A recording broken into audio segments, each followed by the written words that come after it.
We are looking at how to pronounce this word, as well as how to say more interesting and often confusing words in English, and some of the most mispronounced ones, so make sure to stay tuned for those. In British English, because the American pronunciation is different, this is said as pressure, pressure.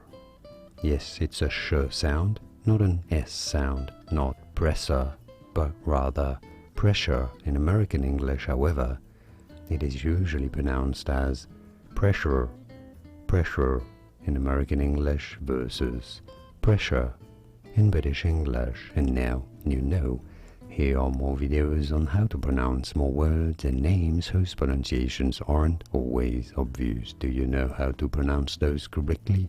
You will. After watching those, I'll see you there to learn more. Thanks for watching.